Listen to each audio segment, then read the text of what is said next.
3과목 기계공자법입니다. 이제 이후에 나오는 문제들은 기계공자법에 관련된 문제들입니다.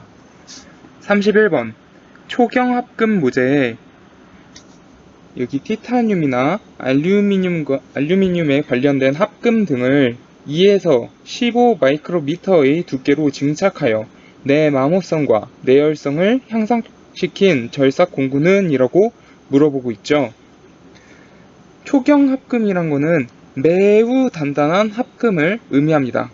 매우 단단한 합금에 여기에 나오는 이렇게 티타늄과 알루미늄 관련된 금속을 증착했다고 되어 있죠. 그러면은 증착하게 된다는 거는 어떠한 모재가 이렇게 있으면 초경합금 모재에다가 겉에 이 금속들을 더 씌운다는 얘기입니다. 내마모성, 내열성이 향상됐다고 하는데 내마모성 같은 경우에는 마모가 잘 일어나지 않게 하는 그러한 성질이고, 내열성 같은 경우에는 열에 잘 버티는 성질을 의미합니다. 결과적으로 초경합금에다가 증착해서 더 씌운 것이기 때문에 3번 피복 초경합금이 맞겠습니다. 나머지도 한번 봐볼까요? 1번 세라믹 같은 경우에는 소결 성형을 통해 주로 제작이 되는 건데 말 그대로 도자기를 생각하면 쉽겠습니다. 유리 그릇이나 도자기 등을 생각해가지고 세라믹은 도자기다 이렇게 생각해서 풀면은 쉽게 풀 수 있겠습니다. 2번 입방정 질화붕소라고 되어 있는데 이것은 다이아몬드처럼 굉장히 단단한 성질을 가지고 있다고 기억해 두면 되겠습니다. 4번 서맷 같은 경우에는 금속과 세라믹이 분말 야근법을 통해서 이렇게 혼합된 물질입니다. 그래서 세라믹이 특성이 우리 도자기의 특성이 어떤가요? 도자기 특성이 열에 굉장히 강하죠. 내열성이 굉장히 뛰어납니다. 이러한 특성을 가진 금속이 되겠습니다. 그래서 서맷은 금속과 세라믹의 혼합물로서 내열성이 굉장히 뛰어난 금속이다 이렇게 생각해 두면 되겠습니다. 2번 선반에서 테이퍼 가공을 하는 방법으로 옳지 않은 것은 이라고 묻고 있네요. 먼저 테이퍼 가공을 하는 방법은 총 4가지가 있습니다. 먼저 첫 번째로는 심압대를 편의하는 방법입니다. 심압대란 여기 뒤에 있는 우리가 주로 드릴을 장착하거나 센터 가공할 때 사용하는 부분이죠. 이곳을 편의시킨다고 되어 있는데 편의란 게 뭐냐면 살짝 비틀어서 각도를 주는 것이 편의입니다. 이렇게 심압대를 편의시키는 방법을 통해 테이퍼 가공을 할 수가 있습니다. 2번 복식 공구대를 회전시키는 방법입니다. 복식 공구대는 여기 있는 부분이죠. 여기에서 어떤 걸 장착하나요? 그렇죠. 바이트를 장착하죠. 이 바이트를 장착하는 부분인데 바이트를 장착한 다음에 이곳에 회전을 줄 수가 있습니다. 그렇게 된다면 여기 윗부분만 이렇게 옆으로 살짝 돌아가게 되고요. 아래에 보면은 여기에 몇 도를 돌릴 수 있는지 표시까지 되어 있습니다. 그래서 우리가 원하는 각도 45도면 45도, 30도면 35도, 1도 단위도 가능하고요. 3도도 가능하고요. 이런 식으로 회전을 주어서 테이퍼 가공을 하는 것이 가능합니다. 3번 테이퍼 절삭 장치에 의한 방법이 있습니다. 테이퍼 절삭 장치를 직접 선반에다 설치를 하여서 이건 말 그대로 테이퍼를 가공하기 위한 전문적인 장치가 되겠죠. 4번 총형 바이트를 사용한 가공이 있습니다. 총형 바이트는 어떻게 생겼냐면 이 오른쪽에 있는 그림처럼 생겼습니다. 말 그대로 이렇게 테이퍼 가공을 하기에 적합한 형태의 바이트가 되겠습니다. 그래서 이 4가지 방법을 통해서 선반에서 테이퍼 가공을 할 수 있는데요. 그럼 틀린 거는 2번이 되겠죠. 2번에 주축을 편의시키는 방법이라고 되어 있는데 주축 같은 경우에는 여기 척이 달려있는, 즉 공작물을 고정시키는 부분이죠. 공작물을 고정하고 회전 이동을 하는 부분인데 이곳이 혹시 편의가 된다면 공작물의 정확한 중심을 맞출 수가 없기 때문에 절대 편의시켜서는 안 됩니다. 33번 다음 중 한계 게이지의 특징이 아닌 것은 이라고 되어 있네요. 한계 게이지는 구멍이나 축의 치수의 오차를 확인하는 측정 도구입니다. 그래서 한계 게이지는 이 아래처럼 생겼는데요. 이 위에 있는 부분은 구멍의 오차를 측정하는 한계 게이지고요. 아래에 있는 것은 축의 치수 오차를 확인하는 한계 게이지입니다. 그래서 이것의 특징을 알아보도록 하겠습니다. 1번, 제품 사이에 호환성이 있다. 말 그대로 어떠한 제품이든 어떠한 구멍이나 어떠한 축이든 서로 다 호환이 가능합니다. 호환성이 있습니다. 2번, 조작이 다소 복잡하므로 숙련된 경험이 필요하다라고 되어 있는데 이것은 틀린 내용입니다. 이 한계 게이지는 굉장히 사용이 쉽습니다. 심지어 버니어 캘리퍼스보다 사용이 쉽다고 생각하면 되겠습니다. 3번, 제품의 실제 치수를 읽을 수 없다. 이 한계 게이지 같은 경우에는 제품의 실제 치수를 읽을 수는 없고요. 이 한계 게이지에 맞는 치수에 딱 들어맞는지 혹은 들어맞지 않은지 그런 식으로 체크가 가능합니다. 4번, 대량 생산 시 측정이 간편하다. 말 그대로 대량 생산이 된다 했을 때 뭐 M8짜리 구멍이다. 이 M8짜리 구멍이 맞냐? 대량 생산된 그 제품들의 M8짜리 구멍이 맞냐 확인을 할 때 이 한계 게이지로 확인하면은 M8짜리가 맞고 M8짜리가 틀리고 이거를 정확하게 빠르게 확인할 수 있기 때문에 대량 생산 시 측정이 매우 간편한 편입니다. 34번, 캠이나 유압기구 등을 이용하여 부품 가공을 자동화한 선반은 이라고 되어 있네요. 1번, 공구 선반. 공구 선반은 말 그대로 공구를 제작할 때 사용하는 선반이 바로 공구 선반입니다. 2번, 자동 선반. 부품 가공을 자동화한 선반이기 때문에 바로 자동 선반이라는 이름이 붙습니다. 그래서 정답은 2번이 되겠습니다. 3번, 모방 선반. 모방 선반은 동일한 현상의 부품을 제작할 때 사용하는 것으로 예를 들어서 오래된 제품이 있는데 오래된 제품의 어떠한 한 일부분이 고장이 났습니다. 고장이 나거나 마모가 되어서 이것을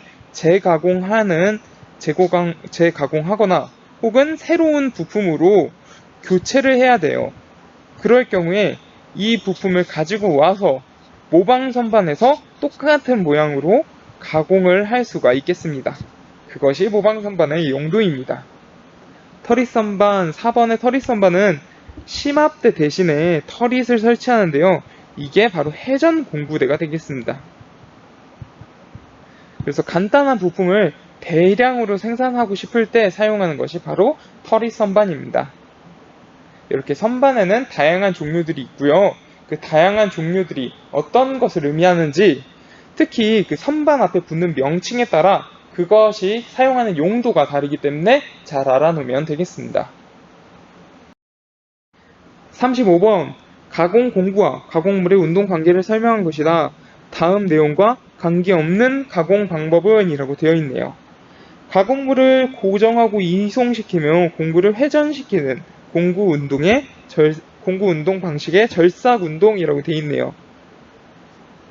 여러분 알듯이 밀링 같은 경우에는 가공물이 고정하고 이송을 하죠. 밀링 같은 경우에는 이 테이블에 이러한 가공물이 고정된 상태로 옆으로 이송을 하고 위에서 밀링 커터나 엔드밀 같은 것이 공구가 막 회전을 하면서 결과적으로 이 제품을 깎아냅니다. 그래서 1번은 맞는 내용이 되겠죠. 보링 같은 경우에는 여기 나오는 이 사진을 의미를 합니다. 보링은 이 구멍을 넓히거나 치수를 정밀하게 만들기 위해서 사용하는 것이 바로 이 보링 가공입니다. 이 보링 가공은 말 그대로 가공물이 이렇게 고정이 되어 있는 상태죠. 그리고 가공물은 위아래로 이송을 할 수도 있고 공구가 이송을 할 수도 있는데 공구가 회전을 하는 것은 동일합니다. 이런 방식으로 구멍을 넓히거나 구멍의 치수를 정밀하게 만드는 것이 보링 가공이고요. 맞는 내용이 되겠죠. 3번 선삭, 선삭 같은 경우에는 가공물이 고정되어 회전을 합니다. 말 그대로 선반을 생각하면 됩니다. 선반 같은 경우에는 공구가 회전하는 것이 아니라 가공물이 회전하죠. 그래서 3번이 관계없는 가공 방법으로 옳은 것이 되겠습니다. 4번 혼인 같은 경우에는 이렇게 오른쪽에 그림을 보면 잘 이해할 수 있을 텐데요. 이 바깥에 있는 것이 공작물이고요. 이 공작물 안에 이 공구가 들어와서 이 공구에는 숫돌과 이 혼이 달려 있고요. 공구가 들어와서 회전을 하면서 그 내부를 가공하는 방식이 바로 호닝입니다. 그렇기 때문에 호닝도 정답이라고 볼 수 있겠죠. 위와 관계가 있다고 볼 수 있겠습니다. 그래서 정답은 3번 선반, 선삭이 되겠습니다. 36번 다음 가공의 종류 중 구멍의 내면에 암나사를 내는 작업은 이라고 되어 있네요. 암나사를 내는 작업은 바로 태핑입니다. 반대로 수나사를 내는 작업이 있겠죠. 수나사를 내는 작업은 바이스 작업입니다. 그래서 탭 작업과 바이스 작업을 정확하게 알아두면 되겠는데요. 아래 그림을 준비했습니다. 왼쪽에 나와 있는 것은 탭입니다. 이 탭 렌치라고 되어 있는 이 손잡이에다가 핸드 탭을 끼워 넣습니다. 그 다음에 이 끼워 넣은 탭으로 어떠한 구멍에다가 이 탭을 넣고 살살 돌리면서 아래로 깊숙이 들어가면서 가공을 해내는 것, 이것이 바로 탭 가공이 되겠습니다. 바이스 같은 경우에는 오른쪽의 그림을 보면 쉽게 이해할 수 있을 텐데요. 이러한 원통형의 공작물이 있는데 이 공작물에다가 위에 다이스를 끼워가지고 다이스를 고정한 다음에 핸들을 돌려서 핸들을 이렇게 시계 방향 또는 반시계 방향으로 돌려서 이 원통형 공작물에다가 나사선을 내는 것이 바로 다이스 가공, 수나사 가공이 되겠습니다. 이렇게 암나사 가공, 수나사 가공이 각각 탭 가공과 다이스 가공이라는 사실 정확하게 알고 있어야 하겠습니다. 37번 탁상 드릴링 머신에서 일반적으로 가장 많이 사용되는 주축 회전 변속 장치는 이라고 되어 있는데, 탁상 드릴링 머신은 이렇게 탁상에 이 올려져 있는 일반적인 드릴링 머신을 의미합니다. 가장 많이 사용되는 주축 회전 변속 장치라고 하면은 드릴링 머신, 이 탁상 드릴링 머신 같은 경우에는 변속이 쉬어야 되기 때문에 V벨트와 단차를 회전 변속 장치로 많이 사용하고 있습니다. 대부분의 드릴링 기계에서는 특히 속도 변환 시에 이 V벨트와 단차를 주로 사용하기 때문에 이 점 알아놓고 넘어가면 되겠습니다. 38번 유동형 칩이 발생하기 쉬운 조건에 맞지 않은 것은? 이라고 물어보고 있네요. 먼저 유동형 칩이 무엇인지, 그리고 유동형 칩이 말고도 다른 칩이 어떤 것이 있는지 한번 알아보고 가겠습니다. 아래 보면 이 칩의 종류는 총 4가지로 나눌 수 있습니다. 유동형, 전단형, 열단형, 균열형입니다. 이 아래 그림 같은 경우에 문제로도 많이 출제되기 때문에 이 아래 그림을 정확하게 알고, 그리고 그 그림, 각 칩의 특징이 어떻게 되는지 알아놓으면 되겠습니다. 먼저 유동형 칩 같은 경우에는 가장 이상적인 절삭된 칩의 형태입니다. 유동형 칩으로만 이 칩이 나오게 된다면 그 가공은 굉장히 이상적으로 잘 되고 있다고 생각하면 되겠습니다. 유동형 칩이 나오기 위한 조건은 여기 위에 써놓았는데요. 먼저 연성 재료, 너무 단단하지 않는 취성이 덜한 그런 연성 재료를 절삭할 때 유동형 칩이 잘 나오고요. 그리고 절삭 깊이가 얇을 때 잘 나옵니다. 너무 깊게 들어가면은 유동형 칩이 나오기 힘들어요. 그래서 여러분이 나중에 가공을 하게 될 때도 너무 깊게 치수를 넣어서 가공하게 되면 칩의 형태가 이상하게 나올 텐데 그것은 유동형 칩이 아니라는 증거입니다. 그리고 유동형 칩은 절삭 속도 또한 빨라야 되는데요. 말 그대로 이 공구가 회전하는 속도 또는 이 공작물이 회전하는 속도가 빠를수록 유동형 칩이 생깁니다. 윗면 경사각 또한 커야 되는데요. 윗면 경사각이 어떤 걸 의미하냐? 우리가 이러한 바이트를 보면은 이 바이트에 달려있는 날 같은 경우에 윗면 경사각이 이 부분을 의미하죠. 윗면 경사각이 클수록 공작물에 닿는 이 날의 면이 적습니다. 날의 면이 적으면 드는 힘도 더 적게 드는 거라고 볼 수 있겠죠. 말 그대로 공작물에 닿는 날의 면적 자체가 적기 때문에 공작물에 들어가는 힘 또한 적게 들어가는 것입니다. 이걸 생각하면 됩니다. 쉽게. 우리가 어떠한 물체에 힘을 가할 때 우리가 고무공 같은 걸 누를 때 손가락으로 누르면 더 깊게 들어가죠. 반면에 손바닥으로 누르면 생각보다 그 고무공이 깊게 들어가지가 않습니다. 말 그대로 닿는 단면적 자체가 적을 때 힘은 똑같고 단면적이 적게 들어가면 그 가해지는 힘인 응력 자체가 더 세지는 것입니다. 그렇기 때문에 윗면 경사각이 클수록 유동형 칩이 잘 나오게 되는 조건이 되겠습니다. 그리고 절삭유제 또한 사용하면 좋습니다. 절삭유제를 사용하면은 열이 발생하는 것을 좀 막아줄 수 있기 때문에 절삭유제를 사용하는 것이 유동형 칩이 만들어지는 조건 중 하나가 되겠습니다. 다른 것도 알아볼까요?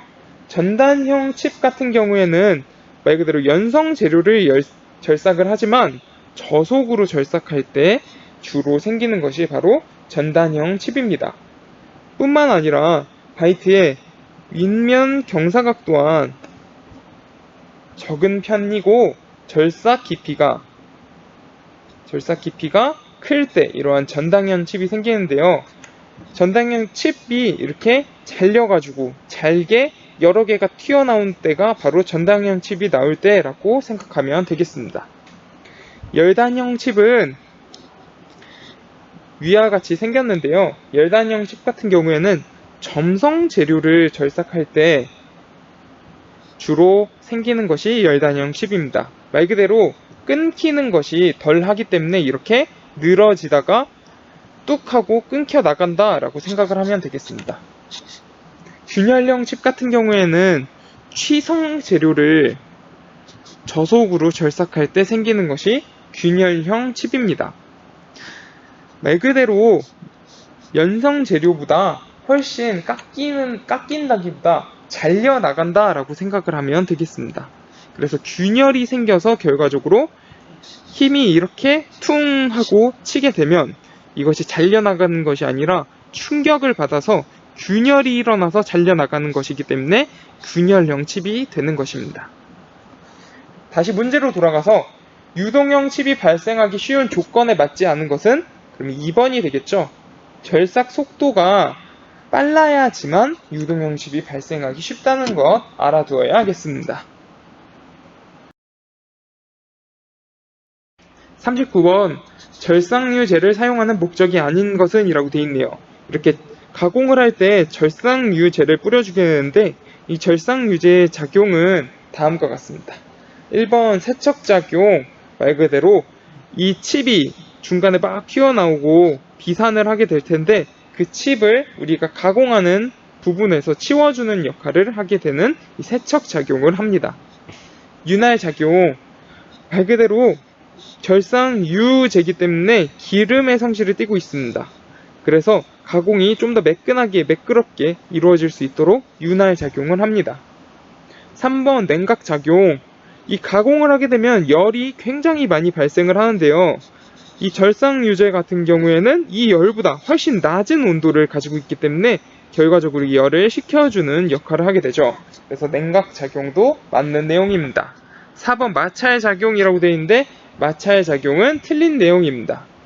마찰작용이 오히려 일어나지 않도록 막아주는 역할을 하고 있는 것이 되겠죠. 추가적으로 절삭유제의 사용 목적 중 하나로 방청작용이 있는데요. 이 방청작용이란 녹이 스는 것을 막는 작용을 뜻합니다.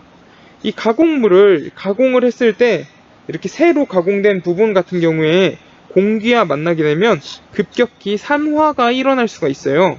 그래서 이 산화가 일어나지 않도록 녹이 슬지 않도록 막아주는 것이 바로 방청작용이 되겠습니다.